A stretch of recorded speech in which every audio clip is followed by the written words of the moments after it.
Controversy డైలాగులతో నిత్యం వార్తల్లో నిలుస్తున్నారంట Jadcherla MLA Anirudh Reddy. సంచలన రాజకీయాలకు కేర్ ఆఫ్ అడ్రస్ అయిన ఆ ఎమ్మెల్యే మౌత్ టాక్ ఆ అసెంబ్లీ సెగ్మెంట్ లో పార్టీ ఇమేజ్ ను మరింత డ్యామేజ్ చేస్తుందట. ఇంట గెలిచి రచ్చ గెలవమనే నానుడి పంచాయతీ ఎన్నికల్లో అనిరుద్ కి రివర్స్ అయిందట. నిత్యం వార్తల్లో ఉండే ఆ ఎమ్మెల్యేకు సొంత గ్రామస్తులే షాక్ ఇచ్చారట. సీఎం ను సైతం ప్రశ్నించే తత్వం నాది, నా నియోజకవర్గ ప్రజలపై ఈక వాలిన పరిశ్రమలనే లేపేస్తా అని ఆ ఎమ్మెల్యే చెప్తున్న డైలాగులు ప్రస్తుతం ఆయనకే రివర్స్ అయ్యాయట. ప్రతిపక్ష అధికార పక్ష అనే తేడా లేకుండా ఓ ఆట ఆడుకుంటున్న ఎమ్మెల్యే ఇంటి పోరుతో సతమతమవుతున్నారట. అసలు జడ్చర్ల ఎమ్మెల్యేకి ఆ పరిస్థితి ఎందుకు వచ్చింది?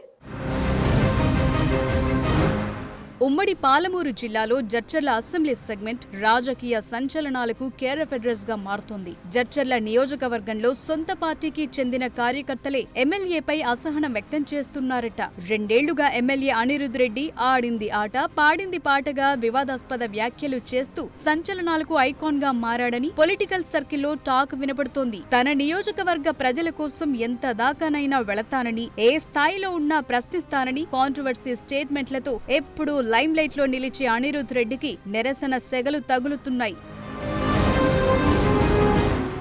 మొదటి విడత సర్పంచ్ ఎన్నికల్లో సొంత గ్రామంలోని బీజేపీ జెండా ఎగరటంతో కాంగ్రెస్ పార్టీలో అలజడి మొదలైందట. తన స్వగ్రామం రంగారెడ్డిగూడలో సర్పంచ్ ఎన్నికల్లో కాంగ్రెస్ అభ్యర్థి ఓడిపోవటం ఎమ్మెల్యేకు పెద్ద షాక్ గా మారింది. గ్రామంలో పోలైన 972 ఓట్లలో బీజేపీ అభ్యర్థి కాటేపాగ రేవతికి 490 ఓట్లు రాగా కాంగ్రెస్ అభ్యర్థి అంజలికి 459 ఓట్లు మాత్రమే వచ్చాయి. దీంతో రేవతి 31 ఓట్ల స్వల్ప మెజార్టీతో విజయం సాధించారు. ఈ ఓటమి పై స్పందించిన అనిరుద్ రెడ్డి సొంత ఊరు రంగారెడ్డిగూడ అని చెప్పి ఊరును డెవలప్ చేయాలనే ఉద్దేశంతో 1.50 కోట్లు నా చేతులతోనే మంజూరు చేశాను. కానీ నన్ను అందరూ కలిసి నమ్మించి సొంత ఊరొళ్లే సర్పంచ్ ఎన్నికల్లో నా గుండెల మీద కొట్టారంటూ ఆవేదన వ్యక్తం చేశారు. ఎప్పుడూ సంచలనాత్మక వ్యాఖ్యలు చేస్తూ ఇటు ప్రతిపక్షాన్ని అటు అధికార పక్షాన్ని ఇరుకున పెట్టే అనిరుద్ కి ప్రజల నుంచి వస్తోన్న నిరసనలతో ఆయన పరిస్థితి అగమ్య గోచరంగా తయారైందట.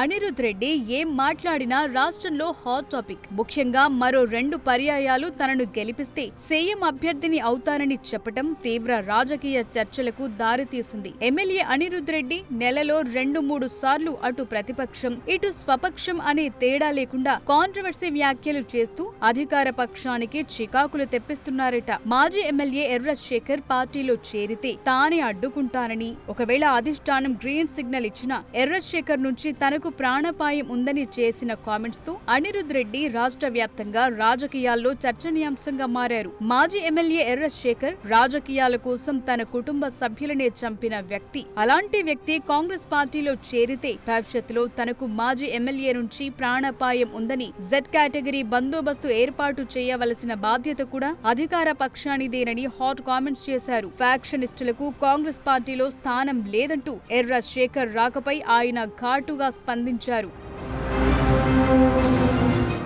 ఉమ్మడి మహబూబ్ నగర్ జిల్లాలో మొదటి నుంచి రాష్ట్ర మంత్రి కోమటిరెడ్డి వెంకటరెడ్డి అనుంగ శిష్యుడిగా అనిరుద్ కి పేరుంది. ఆయన ఆదేశాల మేరకే అనిరుద్ రెడ్డి నడుచుకుంటారని, ఇలాంటి హాట్ కామెంట్స్ చేయటంలో కూడా అనిరుద్ రెడ్డి వెనుక కోమటిరెడ్డి హస్తముందన్న ప్రచారం సైతం అనిరుద్ రెడ్డి గెలిచినప్పటి నుంచి ఉమ్మడి పాలమూరు జిల్లాలో మారుమోగుతూనే ఉంది. గతంలో కూడా అనిరుద్ రెడ్డి సారథ్యంలో ఉమ్మడి పాలమూరు జిల్లాలోని 8 మంది ఎమ్మెల్యేలు హైదరాబాద్ లో ఓ రహస్య సమావేశం నిర్వహించడం వెనుక కోమటిరెడ్డి వెంకట్రెడ్డి హస్తముందన్న ప్రచారం రాష్ట్ర వ్యాప్తంగా దుమారం రేపింది. కోమటిరెడ్డి వెంకట్రెడ్డి అండ చూసుకుని అనిరుద్ రెడ్డి రెచ్చిపోతున్నారన్న ప్రచారం కాంగ్రెస్ పార్టీలో సైతం గుసగుసలు మొదలయ్యాయి.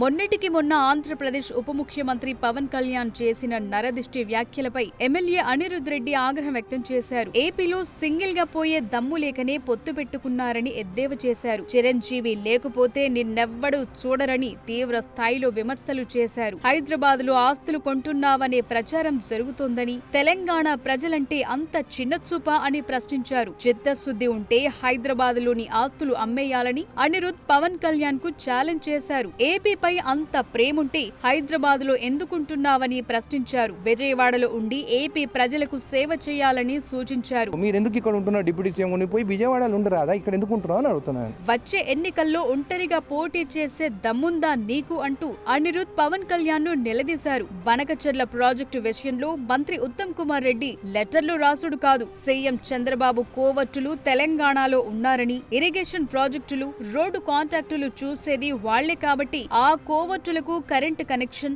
నల్ల కనెక్షన్లు కట్ చేయండి డిమాండ్ చేశారు. ఇరిగేషన్ ప్రాజెక్టు పైసలు ₹1 ఇవ్వకండి, వాళ్లే చంద్రబాబు వద్దకు వెళ్లి కాళ్లు పట్టుకుని బనకచెర్ల బంద్ పెట్టిస్తారు. మంచిగా మాట్లాడితే ఆంధ్ర వాళ్లు మాట వినరని జడ్చర్ల ఎమ్మెల్యే అనిరుద్ రెడ్డి సంచలన కామెంట్స్ చేశారు. మొత్తానికి అనిరుద్ రెడ్డికి తన సొంత గ్రామం పంచాయతీ ఎన్నికల్లో రంగారెడ్డిగూడ గ్రామ ప్రజలు ఇచ్చిన తీర్పు ఆయన దూకుడుకు కళ్లెం వేసినట్టయింది. రాష్ట్రంలో 20 ఏళ్ల తరువాత కాంగ్రెస్ పార్టీ ప్రభుత్వం ఏర్పడిందని, భవిష్యత్తులో పార్టీ క్యాడర్ ను, పార్టీని బలోపేతం చేసేందుకు సీఎం రేవంత్ రెడ్డి కృషి చేస్తుండగా జడ్చర్ల ఎమ్మెల్యే అనిరుద్ రెడ్డి మాత్రం కాంట్రవర్సీ వ్యాఖ్యలతో అటు అధికార పక్షం, ఇటు ప్రతిపక్ష నేతలను ఇరుకున పెట్టాలని చూస్తుండటం విమర్శల పాలవుతోంది.